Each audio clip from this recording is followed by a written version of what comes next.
देवयानी व्यास और स्वागत है आपका जनता समाचार में। चलिए रुक करते हैं आज की खास खबरों पर।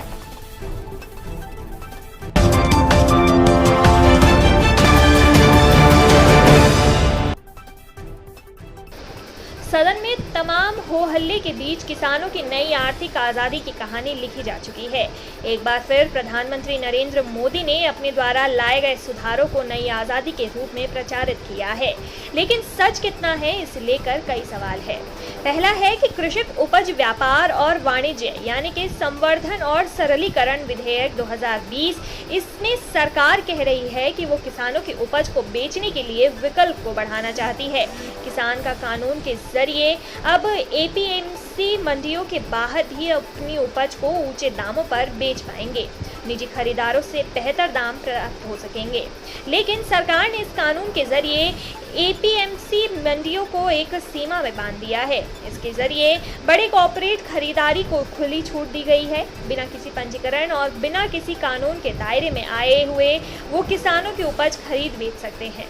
दूसरा कानून है कृषि सशक्तिकरण और संरक्षण, कीमत आश्वासन और कृषि सेवा करार विधेयक 2020। इस कानून के संदर्भ में सरकार का कहना है कि वो किसानों और निजी कंपनियों के बीच में समझौते वाली खेती का रास्ता खोल रही है।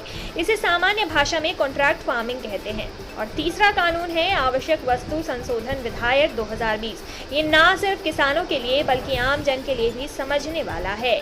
इसी मुद्दे पर हमारे साथ बात करने के लिए बीजेपी सोशल मीडिया प्रभारी रश्मि रस्तोगी ने समझाया कि कानून जो है किसानों के हित में है, किसानों के विरोध में नहीं है। मैडम, किसान को लेकर के आपकी जो बीजेपी की जो पार्टी की राय है उससे बहुत सारे किसान लोग जो है सहमत नहीं है। आप उनको आने वाले विधानसभा चुनाव में कैसे विश्वास दिला पाएंगी कि किसान जो है और बीजेपी जो है किसान के हित में काम कर रही है?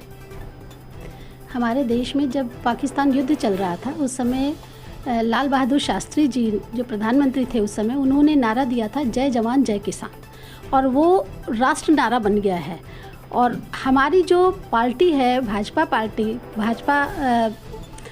वो हमेशा किसानों को महत्व देती आई है। मोदी जी ने क्या कहा कि हमारे देश के किसान हमारे अन्नदाता हैं, हम इनको मजबूत, इनको स्ट्रॉन्ग, इनको आत्मनिर्भर बनाने के लिए कुछ भी कार्य कर सकते हैं। तो इसी बात को लेते हुए उन्होंने 3 एक्ट ये पारित करवा, 3 बिल, किसान बिल पारित करवाया।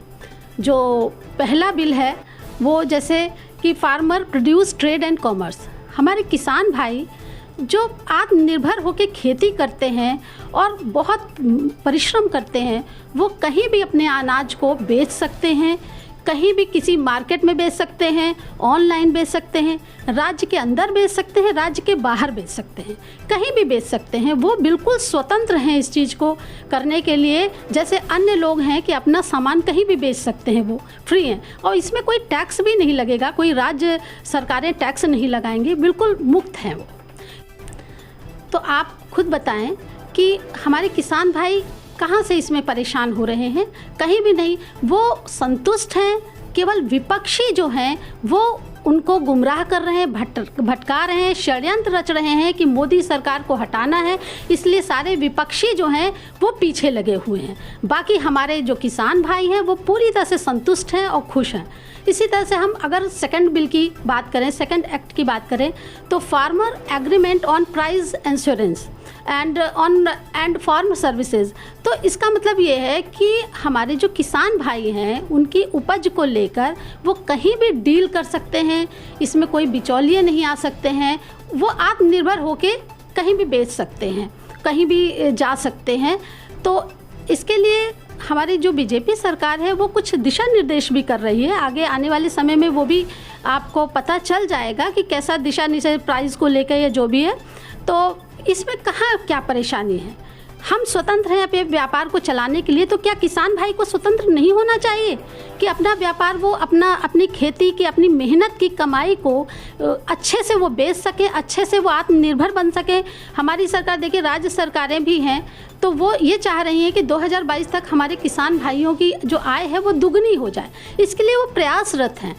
तो उसमें हमारी जो ये कांग्रेस सरकार है वो केवल गुमराह कर रही है और कुछ नहीं कर रही। सारे विपक्षी मिलकर अब आप ये बताइए, जब कांग्रेस ने अपने घोषणा पत्र में ये किसान बिल का जिक्र किया था कि हम जब सरकार में आएंगे तो पारित करेंगे, हमारी सरकार ने, बीजेपी सरकार ने उसको पारित करके लागू कर दिया, तो इसमें उनको आपत्ति हो गई। वो षड्यंत्र रचने लगे, वो भड़काने लगे दूसरों को। तो किसान भाई हमारे सब देख रहे हैं, वो सब जानते हैं कि हमको गुमराह किया जा रहा है, और वो संतुष्ट हैं और वो बिल्कुल भाजपा के साथ हैं, भाजपा को ही सहयोग करेंगे। तीसरा एक्ट है एसेंशियल कमोडिटीज़ एंड एक्ट है, तो उसमें क्या है, कुछ संशोधन की भी आवश्यकता, क्योंकि अमेंडमेंट उसमें किया जा रहा है, और दूसरे कुछ आवश्यक वस्तु जो हैं लिस्ट से बाहर की गई हैं। उसमें जैसे दलहन है, अनाज है, और भी तो, और प्याज और आलू को तो अभी शामिल कर लिया गया है। तो इसलिए मुझे नहीं लगता कि इसमें कहीं भी कुछ गलत नीति है, और सरकार लगातार किसान भाइयों से बात कर रही है, किसान भी खुश हैं। उन्होंने आश्वासन भी दिया है बीजेपी को कि हमें कोई दिक्कत नहीं है, और जैसे कह रहे हैं कि एमएसपी घट गई है, एमएसपी 1.5 गुना हो गई। स्वामीनाथन रिपोर्ट के अनुसार एमएसपी 1.5 गुना कर दी गई है। और इसी तरीके से आप देखिए, कांग्रेस से 3 गुना अधिक अनाज अब की बार खरीदा गया है, तो कहाँ पर बीजेपी गलत हो गई। इसी तरीके से आप देखिए, क्या कहते हैं, हमारी सरकार ने गन्ना जो है 99% गन्ना का भुगतान कर दिया है। किसान खुश है इस बात से। जो अच्छे किसान हैं, जो सफल किसान हैं, उन पे डॉक्यूमेंट्री फिल्म बनाई जा रही है, जिससे और लोगों को दिखाया जा रहा है, और किसान भाई भी उत्साहित हो रहे हैं और वो वैसे ही खेती कर रहे हैं। हमारे प्रधानमंत्री जी ने किसान सम्मान निधि के तौर पे 6,000 वार्षिक रूप दे रहे हैं। 24 फरवरी को लागू हो गया था, तो पहली किस्त 55 लाख किसानों के खाते में डायरेक्ट चली गई, और अब तक तो 10 करोड़ लोगों को फ़ायदा हो गया है। तो ऐसे हमारे केंद्र से और राज्य से हमेशा किसानों को आत्मनिर्भर और स्ट्रांग बनाने की योजनाएं चली हैं, जिससे हमारे किसान भाई स्ट्रांग हो। उनको जैविक खेती करवाई जा रही है, जिससे उन्हें और फ़ायदा हो। वो अपने जब वो स्ट्रांग हो जाएंगे। अब आप देखिए, 70 साल कांग्रेस ने कार्य किया है। किसानों को अभी भी, जो किसान इतना मेहनत करते हैं, इतना श्रम करते हैं, उसके बाद भी किसानों का उन्होंने शोषण किया। किसानों के फ़ायदे के लिए उन्होंने कुछ भी नहीं किया। अब बीजेपी सरकार उनकी चिंता करती है, उनको आगे बढ़ाने के लिए प्रयासरत है। 0% पे उनको ऋण दिया जा रहा है, तो इसमें क्या गलत है।